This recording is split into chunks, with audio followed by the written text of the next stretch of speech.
ಸ್ನೇಹಿತರೆ ನಮಸ್ಕಾರ. ಗೃಹಲಕ್ಷ್ಮಿ ಯೋಜನೆಯ ಬಿಗ್ ಅಪ್ಡೇಟ್ ಅಂದ್ರೆ ಬಿಗ್ ಅಪ್ಡೇಟ್ ಸ್ನೇಹಿತರ. ಇದು ಒಂದಲ್ಲ, ಎರಡಲ್ಲ, 3 ಕಂತುಗಳಲ್ಲ. ಸುಮಾರು 5 ಕಂತುಗಳ ಬಗ್ಗೆ ಮಾಹಿತಿಯನ್ನ ತಿಳಿಸ್ಕೊಡ್ತಾ ಇದ್ದೀನಿ. ಸದ್ಯಕ್ಕೆ ಈ ವರ್ಷದಲ್ಲೇನೆ 3 ಕಂತುಗಳು ಅಂದ್ರೆ 6,000 ದುಡ್ಡು ಬರಬೇಕಾಗಿದೆ. ಇನ್ನು ಇದರ ಜೊತೆಗೆ 2 ಕಂತುಗಳನ್ನ ಸರ್ಕಾರ ಪೆಂಡಿಂಗ್ ಉಳಿಸ್ಬಿಟ್ಟಿದೆ. ಅವುಗಳನ್ನ ಕೊಡ್ತೀವಿ ಅಂತ ಹೇಳಿದೆ. ಯಾವಾಗ ಕೊಡುತ್ತೆ? ಆ 4,000 ಮತ್ತು ಈ 6,000 ಸುಮಾರು 10,000 ರೂಪಾಯಿ ಪ್ರತಿಯೊಬ್ಬ ಮಹಿಳೆಯರಿಗೂ ಕೂಡ ಜಮಾ ಆಗೋದಿದೆ.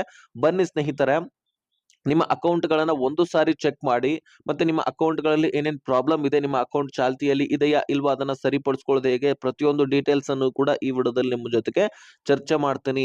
ಯಾಕಂದ್ರೆ ಮೇಲಿಂದ ಮೇಲೆಗೆ ನೀವು ಅಕೌಂಟ್ ಅನ್ನ ಯೂಸ್ ಮಾಡ್ಲಿಲ್ಲ ಅಂದ್ರೆ ಅದನ್ನ ಡೆಡ್ ಅಕೌಂಟ್ ಅಂತ ಬ್ಯಾಂಕ್‌ನವ್ರು ಮಾಡಿರ್ತಾರೆ. ಅದನ್ನ ನೀವು ಗಮನದಲ್ಲಿ ಇರಿಸ್ಕೊಳ್ಬೇಕು. ಬರೀ ದುಡ್ಡು ಬರ್ತಾ ಇಲ್ಲ ಅಂದ್ರೆ ಮನೆಯಲ್ಲಿ ಕುಂತ್ಕೊಂಡು ನೀವು ಚರ್ಚೆ ಮಾಡಿದ್ರೆ ಆಗೋದಿಲ್ಲ. ಅದಕ್ಕೇನ್ ತೊಂದರೆ ಆಗಿದೆ ಅದನ್ನ ನೀವು ಸರಿಪಡಿಸ್ಕೊಳ್ಬೇಕು. ಆಗ ಮಾತ್ರ ನಿಮ್ಮ ಖಾತೆಗಳಿಗೆ ದುಡ್ಡು ಬರ್ಲಿಕ್ಕೆ ಸಾಧ್ಯ. ಸೊ ಹೀಗಾಗಿ ಆದಷ್ಟು ವಿಡಿಯೋನ ಕೊನೆವರೆಗೂ ವಾಚ್ ಮಾಡೋದಷ್ಟೇ ಅಲ್ಲ, ಅರ್ಥ ಮಾಡ್ಕೊಳ್ಳಿ, ಕಾರ್ಯರೂಪಕ್ಕೆ ಇಳಿಸ್ಕೊಳ್ಳಿ, ದುಡ್ಡನ್ನ ಪಡ್ಕೊಳ್ಳಿ. ಬನ್ನಿ ಸ್ನೇಹಿತರೆ, ಈ ಗೃಹಲಕ್ಷ್ಮಿಯಲ್ಲಿ ಒಟ್ಟಾರೆಯಾಗಿ ಈಗ ಸದ್ಯಕ್ಕೆ ಬರ್ತಕ್ಕಂತಹ ಕಂತುಗಳು, ಈಗ ಸದ್ಯಕ್ಕೆ ಕ್ಲಿಯರ್ ಆಗಿರ್ತಕ್ಕಂತಹ ಕಂತುಗಳಂದ್ರೆ ಸುಮಾರು 28 ತಿಂಗಳ ಹಣ ನಿಮ್ಮ ಅಕೌಂಟ್‌ಗಳಿಗೆ ಬಂದಿದೆ. ಅದರಲ್ಲಿ 2 ತಿಂಗಳ ಹಣ ಜಮಾ ಮಾಡಿಲ್ಲ. ಆದ್ರೆ ಈ ವರ್ಷದ ಜನವರಿ ತಿಂಗಳ ಹಣ ಅಂದ್ರೆ 28ನೇ ಕಂತಿನ ಹಣ. ಇದನ್ನ ನೀವು ಜ್ಞಾಪಕ ಇಟ್ಕೊಳ್ಳೇಬೇಕು. ಇಲ್ಲ ಅಂದರೆ ಸರ್ಕಾರ ದುಡ್ಡನ್ನ ಯಾಮಾರಿಸಿ ಬರುತ್ತೆ.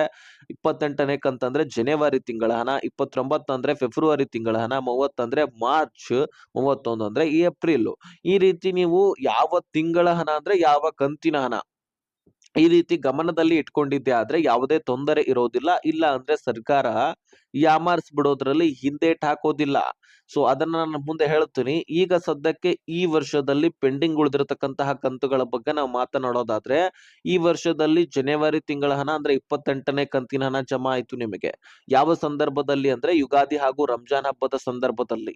ಹೌದು, ನಿಮಗೆ 3-4 ತಿಂಗಳ ಹಣ ಸತತವಾಗಿ ಜಮಾ ಆಯ್ತು. ಹೋದ ವರ್ಷದಲ್ಲಿ ಕೂಡ ಸಾಕಷ್ಟು ತಿಂಗಳ ಹಣ ಪೆಂಡಿಂಗ್ ಉಳಿಸಿತ್ತು ಸರ್ಕಾರ. 24 ಸೆಪ್ಟೆಂಬರ್ ತಿಂಗಳ ಹಣ ಪೆಂಡಿಂಗ್ ಉಳಿಸಿತ್ತು. 25 ಅಕ್ಟೋಬರ್ ತಿಂಗಳ ಹಣ ಪೆಂಡಿಂಗ್ ಉಳಿಸಿತ್ತು. 26 ನವೆಂಬರು, ಅದೇ ರೀತಿಯಾಗಿ 27 ಡಿಸೆಂಬರು, ಜೊತೆಗೆ ಈ ವರ್ಷದ ಈ ಒಂದು ಜನವರಿ ತಿಂಗಳ ಹಣ ಅಂದ್ರೆ 28ನೇ ಕಂತಿನ ಹಣ. ಈ 5 ಕಂತುಗಳನ್ನ ಸತತವಾಗಿ ಸುಮಾರು 10,000 ರೂಪಾಯಿಯನ್ನ ಪ್ರತಿಯೊಬ್ಬ ಮಹಿಳೆಯರಿಗೆ ಸುಮಾರು 12,500 ಕೋಟಿಯನ್ನ ಹಣಕಾಸು ಇಲಾಖೆಯಿಂದ ಬಿಡುಗಡೆ ಮಾಡಿ ಜಮಾ ಮಾಡಲಾಗಿತ್ತು. 10,000 ರೂಪಾಯಿಯನ್ನ ಪ್ರತಿಯೊಬ್ಬ ಮಹಿಳೆಯರಿಗೆ ಜಮಾ ಆಗಿದೆ. ಅದರಲ್ಲಿ ಒಬ್ಬೊಬ್ಬರಿಗೆ 8,000 ಜಮಾ ಆದ್ರೆ ಒಬ್ಬೊಬ್ಬರಿಗೆ 6,000 ಕೂಡ ಬಂದಿದೆ. ಒಂದೊಂದು ಎರಡೆರಡು ಕಂತುಗಳನ್ನ ಕಳ್ಕೊಂಡಿದ್ದಾರು ಕೂಡ. ದಿಢೀರನೆ ಡಿಬಿಟಿ ಮುಖಾಂತರ ಜಮಾ ಮಾಡಿದಾರಂತ್ರು. ಇದು ಬಿಡುಗಡೆ ಮಾಡಿದಂತ್ರು ನಿಜ ಇದೆ. ಇನ್ನು ನಿಮ್ಮ ಅಕೌಂಟ್‌ಗಳಿಗೆ ಬಂದಿದೆಯಾ ಅಥವಾ ಇಲ್ವಾ? ಏನ್ ತೊಂದರೆ ಆಗಿದೆ ಅಥವಾ ಇಎಂಐ ಇದೆಯಾ? ಕಟ್ ಆಗಿದೆಯಾ ದುಡ್ಡು ಬ್ಯಾಂಕ್‌ನಲ್ಲಿ? ಏನಾದ್ರೂ ತೊಂದರೆ ಆಗಿದೆ ಅದನ್ನ ನೋಡ್ಕೊಳ್ಳಿ, ಸರಿಪಡಿಸ್ಕೊಳ್ಳಿ. ಇಲ್ಲ ಅಂದ್ರೆ ದುಡ್ಡನ್ನ ಮುಂದಿನ ದಿನಗಳಲ್ಲಿ ಬಹಳಷ್ಟು ಅಮೌಂಟ್ ಬರೋದಿದೆ. ಅದರಲ್ಲಿ ಮುಖ್ಯವಾಗಿ ಎಲೆಕ್ಷನ್ ಸಮೀಪ ಬಂದ ಹಾಗೆ ಸರ್ಕಾರ ಮತ್ತಷ್ಟು ದುಡ್ಡು ರಿಲೀಸ್ ಮಾಡುತ್ತೆ. ಹಾಗಾಗಿ ಇದು ನಿಮ್ಮ ಗಮನದಲ್ಲಿರ್ಲಿ. ಅದೆಲ್ಲವೂ ಕೂಡ ದುಡ್ಡು ಪಡ್ಕೊಳ್ಬೇಕಂದ್ರೆ ನೀವು ಎಲಿಜಿಬಿಲಿಟಿಯನ್ನ ಕಾಯ್ಕೊಳ್ಬೇಕು. ಹಾಗಾದ್ರೆ ಈ 6,000 ರೂಪಾಯಿ ಏನು? ಯಾವುದು? ಅಂತ ನೋಡೋದಾದ್ರೆ ಈ ವರ್ಷದ 29ನೇ ಕಂತಿನ ಹಣ ಅಂದ್ರೆ ಫೆಬ್ರವರಿ ತಿಂಗಳ ಹಣ 29ನೇ ಕಂತಂದ್ರೆ. ಇನ್ನು ಮಾರ್ಚ್ ಅಂದ್ರೆ 30ನೇ ಕಂತಿನ ಹಣ. ಜೊತೆಗೆ ಏಪ್ರಿಲ್ ಅಂದ್ರೆ 31ನೇ ಕಂತಿನ ಹಣ. ಹೌದು, 29 ಫೆಬ್ರವರಿ, 30 ಮಾರ್ಚ್, 31 ಏಪ್ರಿಲ್. ಈ 3 ತಿಂಗಳ ಹಣವನ್ನ ಸರ್ಕಾರ ರಿಲೀಸ್ ಮಾಡಿ ಕೊಡ್ತಾ ಇದೆ. ಸತತವಾಗಿ ನಿಮ್ಮ ಅಕೌಂಟ್‌ಗಳಿಗೆ ನಾವು ಕ್ಲಿಯರ್ ಮಾಡ್ತೀವಿ ಅಂತ ಹೇಳಿದೆ. ಇನ್ನು ಮೇ ತಿಂಗಳದ್ದು ಕೂಡ ನಾವು ಪ್ರಶ್ನೆ ಮಾಡಬಹುದು. ಮೇ ತಿಂಗಳದ್ದು ಕೊಡಿ ಅಂತ. ಮೇ ತಿಂಗಳದ್ದು ಜೂನ್ ತಿಂಗಳಲ್ಲಿ ಕೊಡ್ತೀವಿ ಅಂತ ಹೇಳಿದ್ದಾರೆ. ಯಾಕಂದ್ರೆ ಪ್ರೊಸೆಸರ್ ಕೂಡ ಹಾಗೆ ಇದೆ. ಒಂದು ನಿಮ್ಗೆ ಹೇಳ್ಬೇಕಂದ್ರೆ ಸರ್ಕಾರಿ ನೌಕರಸ್ಥರ ವೇತನವನ್ನ ಜಮಾ ಮಾಡುವ ಹಾಗೆ ಗೃಹಲಕ್ಷ್ಮಿ ದುಡ್ಡನ್ನ ಕೂಡ ಕೊಡ್ತಾರಂತೆ. ಅಂದ್ರೆ ಈಗ ಸರ್ಕಾರಿ ನೌಕರಸ್ಥರು ಮೇನಲ್ಲಿ ಪೂರ್ತಿಯಾಗಿ ದುಡಿಮೆ ಮಾಡ್ತಾರೆ. ಜೂನ್‌ನಲ್ಲಿ ಅದರ ಪೇಮೆಂಟ್ ಪಡ್ಕೊಳ್ತಾರೆ. ಜೂನ್‌ನಲ್ಲಿ ಪೂರ್ತಿಯಾಗಿ ದುಡಿಮೆ ಮಾಡ್ತಾರೆ. ಜುಲೈನಲ್ಲಿ ಅದರ ವೇತನವನ್ನ ಪಡ್ಕೊಳ್ತಾರೆ. ಈ ರೀತಿ ಒಂದು ತಿಂಗಳ ಹಣವನ್ನ ಇನ್ನೊಂದು ತಿಂಗಳಲ್ಲಿ ಪಡ್ಕೊಳ್ಳೋದು. ಸೊ ಇದೇ ಗೃಹಲಕ್ಷ್ಮಿಯ ಪ್ರೊಸೆಸರು. ಹೌದು.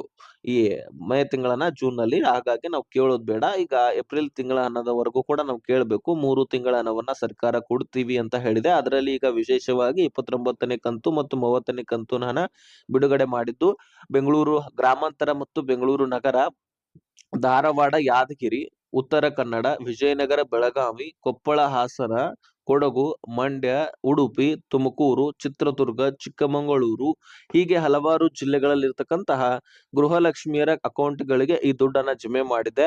ಸೊ ಇನ್ನೂ ಕೂಡ ಅದೇ ಜಿಲ್ಲೆಗಳಲ್ಲಿ ಬಾಕಿ ಉಳಿದಿದ್ದಾರೆ ಮತ್ತು ಇನ್ನು ಹಲವಾರು ಜಿಲ್ಲೆಗಳಲ್ಲಿ ಕೂಡ ಗೃಹಲಕ್ಷ್ಮಿಯರು ಬಾಕಿ ಉಳಿದಿದ್ದಾರೆ. ಅವರ ಖಾತೆಗಳಿಗೂ ಕೂಡ ದುಡ್ಡನ್ನ ಜಮೆ ಮಾಡಲಾಗತ್ತೆ. ವರಿ ಮಾಡ್ಕೊಳ್ಳುವಂತ ಅವಶ್ಯಕತೆ ಇಲ್ಲ. ಪ್ರತಿಯೊಬ್ಬ ಮಹಿಳೆಯರಿಗೂ ಕೂಡ ಈ ದುಡ್ಡನ್ನ ಜಮೆ ಮಾಡಲಾಗ್ತದೆ. ಸೊ ಹಾಗಾದ್ರೆ ಸ್ನೇಹಿತರೆ, ಈ ಗೃಹಲಕ್ಷ್ಮಿ ದುಡ್ಡನ್ನ ನೀವು ಕೂಡ ಪಡ್ಕೊಂಡಿದ್ದೀರಿ ಅಥವಾ ನಿಮಗೆ ದುಡ್ಡು ಬಂದಿಲ್ಲ ಅಂದ್ರೆ ನಿಮ್ಮ ಅಕೌಂಟ್‌ಗಳು ಚಾಲ್ತಿಯಲ್ಲಿ ಇದಾವೆ ಇಲ್ವಾ ನೋಡ್ಕೊಳ್ಳಿ. ಅದಕ್ಕಿಂತ ಮುಂಚಿತವಾಗಿ ಸರ್ಕಾರ ಇನ್ನೂ 2 ತಿಂಗಳ ಹಣವನ್ನ ಕೊಡೋದಿದೆ ಅಂತ ನಾನು ಹೇಳಿದ್ದೆ. ಅದ್ರ ಬಗ್ಗೆ ಕ್ಲಾರಿಟಿ ಕೊಡ್ತೀನಿ. ಹೌದು, ಹೋದ ವರ್ಷದ ಪ್ರಾರಂಭದಲ್ಲಿ ಅಂದ್ರೆ 2025ರ ಪ್ರಾರಂಭದಲ್ಲಿ ನಿಮಗೆ ಅನ್ನಭಾಗ್ಯ ಯೋಜನೆಯಲ್ಲಿ ಒಂದಿಷ್ಟು ಬದಲಾವಣೆಗಳಾದವು. ನಿಮಗೆ ನೆನಪಿರಬಹುದು. ನಿಮಗೆ ಮೊದಲಿಗೆ ದುಡ್ಡು ಕೊಡ್ತಾ ಇದ್ರು ಅನ್ನಭಾಗ್ಯ ಯೋಜನೆಯಲ್ಲಿ. ಸೊ ಅದರ ಬದಲಿಗೆ ಅಕ್ಕಿಯನ್ನ ವಿತರಣೆ ಮಾಡ್ಲಿಕ್ಕೆ ಪ್ರಾರಂಭಿಸ್ತಾರೆ. ಯಾವಾಗ ಅಂದ್ರೆ ಹೋದ ವರ್ಷದ ಪ್ರಾರಂಭದಲ್ಲಿ ಫೆಬ್ರವರಿ ಮತ್ತು ಮಾರ್ಚ್ ತಿಂಗಳಲ್ಲಿ 2 ತಿಂಗಳ ಹಣವನ್ನ ಅವಾಗ ಫೆಬ್ರವರಿ ಮತ್ತು ಮಾರ್ಚ್ ತಿಂಗಳಲ್ಲಿ 2 ತಿಂಗಳ ಹಣವನ್ನ ಯಾಮಾರಿಸ್ಬಿಟ್ರು. ಯಾಕಂದ್ರೆ ಅನ್ನಭಾಗ್ಯ ಯೋಜನೆಯಲ್ಲಿ ಹೆಚ್ಚಾನೆಚ್ಚು ಎಲ್ಲ ಮಹಿಳೆಯರ ಗಮನ ಇತ್ತು. ಅದರಲ್ಲಿ ಮುಖ್ಯವಾಗಿ ಈ ದುಡ್ಡಿನ ಬದಲಾಗಿ ಅಕ್ಕಿಯನ್ನ ಕೊಡ್ಲಿಕ್ಕೆ ಏನ್ ವಿತರಣೆ ಮಾಡ್ತಾರೋ ಅವಾಗ ಫೆಬ್ರವರಿ, ಮಾರ್ಚ್ ತಿಂಗಳ ಹಣವನ್ನ ಕೊಡೋದಿಲ್ಲ. ಡೈರೆಕ್ಟ್ ಆಗಿ ಏಪ್ರಿಲ್ ತಿಂಗಳ ಹಣವನ್ನ ಗೃಹಲಕ್ಷ್ಮಿ ದುಡ್ಡನ್ನ ಸರ್ಕಾರ ಕೊಟ್ಬಿಡುತ್ತೆ. ಹೀಗಾಗಿ ಆ 2 ತಿಂಗಳ ಹಣವನ್ನ ಪೆಂಡಿಂಗ್ಗೆ ಉಳಿಸ್ಬಿಡುತ್ತೆ.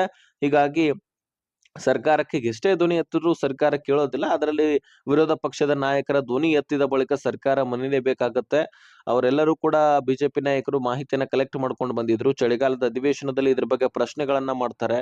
ಆ ದುಡ್ಡನ್ನ ಯಾಕೆ ಯಾಮಾರಿಸಿದ್ರಿ? ಮಹಿಳೆಯರಿಗೆ ಮೋಸ ಮಾಡಿದ್ರೆ ಅದನ್ನ ಕೊಡ್ಲೇಬೇಕು ಅನ್ನುವಂತಹ ಒಂದು ಪರಿಸ್ಥಿತಿ ಸರ್ಕಾರಕ್ಕೆ ಬಂದ್ಬಿಡತ್ತೆ. ಆಕ್ರೋಶಗಳು ಹೊರಹಾಕಿದ ತಕ್ಷಣ ಇನ್ನು ಮಹಿಳೆಯರ ಆಕ್ರೋಶ 2 ತಿಂಗಳ ಹಣವನ್ನ ಪೆಂಡಿಂಗ್ ಉಳಿಸಿದ್ರಿ, ಯಾಮಾರಿಸಿದ್ರಿ ಅಂದ ಬಳಿಕ ಮಹಿಳೆಯರ ಆಕ್ರೋಶಗಳು ಕೂಡ ಹೆಚ್ಚಾಯಿತು. ಹೀಗಾಗಿ ಸರ್ಕಾರ ಮುನಿದು ಅದರಲ್ಲಿ ಸಚಿವ ಲಕ್ಷ್ಮೀ ಹೆಬ್ಬಾಳ್ಕರ್ ಅವರು ಮೊದಲು ಕೊಟ್ಟಿದ್ದೀನಿ ಅಂತ ಹೇಳಿದ್ರು. ಕೊನೆಯದಾಗಿ ಅವರ ಗಮನಕ್ಕೆ ಬರುತ್ತೆ. ಸಂಬಂಧಪಟ್ಟಂತಹ ಅಧಿಕಾರಿಗಳು ಕೂಡ ಚರ್ಚೆ ಮಾಡಿದಾಗ ಗೊತ್ತಾಗುತ್ತೆ 2 ತಿಂಗಳ ಹಣ ಪೆಂಡಿಂಗ್ ಉಳಿದಿದೆ. ಅದನ್ನ ಕೊಡ್ಲೇಬೇಕನ್ನುವಂತಹ ಅನಿವಾರ್ಯತೆ ಅವ್ರಿಗೆ ಬಂದ್ಬಿಡುತ್ತೆ. ಹಾಗಾಗಿ ಆ 2 ತಿಂಗಳ ಹಣವನ್ನು ಕೂಡ ನಿಮ್ಮ ಅಕೌಂಟ್‌ಗಳಿಗೆ, ನಿಮ್ಮ ಖಾತೆಗಳಿಗೆ ಜಮಾ ಮಾಡಲಾಗ್ತದೆ. ವರಿ ಮಾಡಿಕೊಳ್ಳುವಂತಹ ಅವಶ್ಯಕತೆ ಇಲ್ಲ. ಆ ಒಂದು ಫೆಬ್ರವರಿ ಮತ್ತು ಮಾರ್ಚ್ ತಿಂಗಳ ಹಣ ಈ ವರ್ಷದ 3 ತಿಂಗಳ ಹಣ ₹10,000 ಬರುತ್ತೆ. ಕ್ಲಾರಿಟಿ ಸಿಕ್ತಂತ ಅನ್ಕೊಳ್ತೀನಿ. ಇನ್ನು ನಿಮ್ಮ ಅಕೌಂಟ್‌ಗಳು ಚಾಲ್ತಿ ಇದೆಯಾ ಇಲ್ವಾ ನೋಡ್ಕೊಳ್ಳಿ. ಯಾಕಂದ್ರೆ ನಿಮ್ಮ ಅಕೌಂಟ್‌ಗಳು ಬಹಳಷ್ಟು ಮಹಿಳೆಯರು ಏನ್ ಮಾಡ್ತಾರೆ, ದುಡ್ಡನ್ನ ಹಾಕೋದು, ತೆಗೆಯೋದು, ಟ್ರಾನ್ಸಾಕ್ಷನ್ ಮಾಡಿಸ್ತಾ ಇರೋದಿಲ್ಲ. ಬ್ಯಾಂಕ್‌ಗಳಿಗೆ ವಹಿವಾಟು ಮಾಡ್ತಾ ಇರೋದಿಲ್ಲ ಅಥವಾ ಹಳ್ಳಿಯಲ್ಲಿರ್ತಕ್ಕಂತಹ ಮಹಿಳೆಯರು phone pay, Google pay, Paytm ಮುಖಾಂತರ ಅದರ ಮುಖಾಂತರನು ಕೂಡ ವಹಿವಾಟು ಮಾಡೋದಿಲ್ಲ ಅಥವಾ ಆಫ್‌ಲೈನ್‌ನಲ್ಲಿ ಅಂದ್ರೆ ಡೈರೆಕ್ಟ್ ಆಗಿ ಬ್ಯಾಂಕ್‌ಗಳಿಗೆ ಹೋಗಿ ನೇರಾನೇರು ವ್ಯವಹಾರಗಳನ್ನು ಕೂಡ ಮಾಡೋದಿಲ್ಲ. ಅವರ ಗಂಡಂದಿರು ಎಲ್ಲವೂ ಕೂಡ ಮಾಡ್ತಾ ಇರ್ತಾರೆ ವ್ಯವಹಾರವನ್ನ. ಹೀಗಾಗಿ ತಲೆ ಕೆಡಿಸ್ಕೊಂಡಿರೋದಿಲ್ಲ.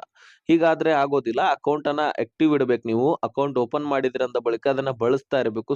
ಸುಮ್ನೆ ಅದನ್ನ ಉಪಯೋಗ ಮಾಡದೆ ಹಾಗೆ ಬಿಟ್ರೆ ಅದನ್ನ ಡೆಡ್ ಅಕೌಂಟ್ ಅಂತ ಮಾಡಲಾಗತ್ತೆ. ಅದನ್ನ ನೀವು ಓಪನ್ ಮಾಡ್ಕೊಳ್ಬೇಕಾಗತ್ತೆ. ಒಂದು ಸಾರಿ ಬ್ಯಾಂಕ್‌ಗೆ ಹೋಗಿ ನಿಮ್ಮ ಅಕೌಂಟ್ ಚಾಲ್ತಿ ಇದೆಯಾ ಅಲ್ವಾ ನೋಡ್ಕೊಳ್ಳಿ. ಚಾಲ್ತಿ ಇರ್ಲಿಲ್ಲ ಅಂದ್ರೆ ಒಂದು ಸಾರಿ ದುಡ್ಡನ್ನ ಹಾಕಿ ತೆಗೆದ್ರೆ ಸಾಕು, ಮತ್ತೆ ಓಪನ್ ಆಗತ್ತೆ. ದುಡ್ಡು ಅಕೌಂಟ್ ಚಾಲ್ತಿಯಲ್ಲಿ ಇದ್ದಿದ್ದೇ ಆದ್ರೆ ಯಾವುದೇ ತೊಂದರೆ ಇಲ್ಲ.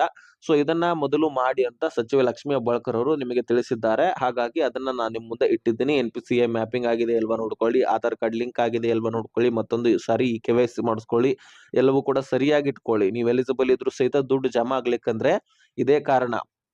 ರೇಷನ್ ಕಾರ್ಡ್‌ಗೆ ಏನೋ ನೀವು ಎಲಿಜಿಬಿಲಿಟಿಯನ್ನ ಹೊಂದಿರ್ತೀರಿ. ಆದ್ರೆ ನಿಮ್ಮ ಅಕೌಂಟ್‌ಗಳೇನೇ ಸರಿಯಾಗಿರ್ಲಿಲ್ಲ ಅಂದ್ರೆ ಯಾವ ಅಕೌಂಟ್‌ಗೆ ದುಡ್ಡು ಹಾಕ್ಬೇಕು ಸರ್ಕಾರ? ಈ ಪ್ರಶ್ನೆ ಬರುತ್ತೆ. ಹಾಗಾಗಿ ಅದನ್ನ ನೀವು ಸರಿಪಡಿಸ್ಕೊಳ್ಳಿ. ಓಕೆ. ಸೊ ಈ ವಿಷಯವನ್ನ ಆದಷ್ಟು ನಿಮ್ ಮುಂದೆ ಇಟ್ಟಿದ್ದೀನಿ. ಎಲ್ಲವೂ ಕೂಡ ಕ್ಲಿಯರ್ ಆಗಿ ಅರ್ಥ ಆಗಿದೆ ಅಂತ ಅನ್ಕೊಳ್ತೀನಿ. ಇದೇ ರೀತಿ ಇಂಪಾರ್ಟೆಂಟ್ ಮಾಹಿತಿಗಾಗಿ ಸಬ್ಸ್ಕ್ರೈಬ್ ಮಾಡ್ಕೊಂಡು ನೋಟಿಫಿಕೇಶನ್ ಆಲ್ ಅಂತ ಸೆಟ್ ಮಾಡ್ಕೊಳ್ಳಿ. ವಿಡಿಯೋ ನೋಡಿದ್ದಕ್ಕೆ ಧನ್ಯವಾದ.